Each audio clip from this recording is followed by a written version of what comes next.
Nomlarini bilmayman-u, lekin psixotrop dorichilar, ko'zlaringni ochlaring. Avvallari 90-yillarda otalar tarbiyada qattiq bo'lganini sababini mana endi ota bo'lib tushunyapmiz. O'sha paytlar giyohvand moddalar yoshlar orasida ommalashgan va go'llik hamda sho'xlik sababmi yo qiziqishdanmi bizdan kattaroqlar va hattoki tengdoshlarimiz ko'pi mazasini tatib ko'rgan.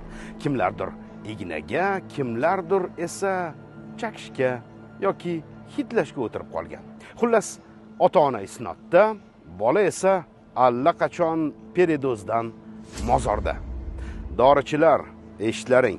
Xursandchilikmi bu, kayfmi bu, rohatmi bu, nima deb bahona qilsang qilu, tarqatayotganing o'lim, yoshlarni zaharlashning javobi og'ir bo'ladi. Iste'molchi ko'zi yaltiroqlar, endi siz eshiting. Siz o'lim bilan o'ynashyapsiz. Psixotrop moddalar, sintetik dorilar va ximikat preparatlar, tabletka nomli zahar ertaga sizni jinni qiladi.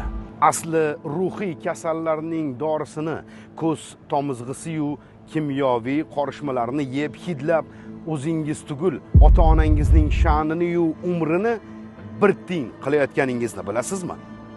Asli noqonuniy zararli preparatlarning iste'molidan so'ng hayvon kabi harakatlar qilayotganingizni bilasizmi?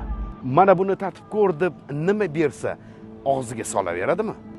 Siz o'zingizni giyohvand tamg'asi tomon olib ketayotganingizni bilasizmi? Bilasiz, baloni bilasiz. Kayfda uchib yuribman, mazza qilyapman deb bir nechta avtomobillarni axlatga, bir necha odamlarni go'rga yetkazib qo'yayotganingizni bilasizmi? Bilasiz, bilib turib qilyapsiz. Hozir to'xtang. Hoziroq to'xtating.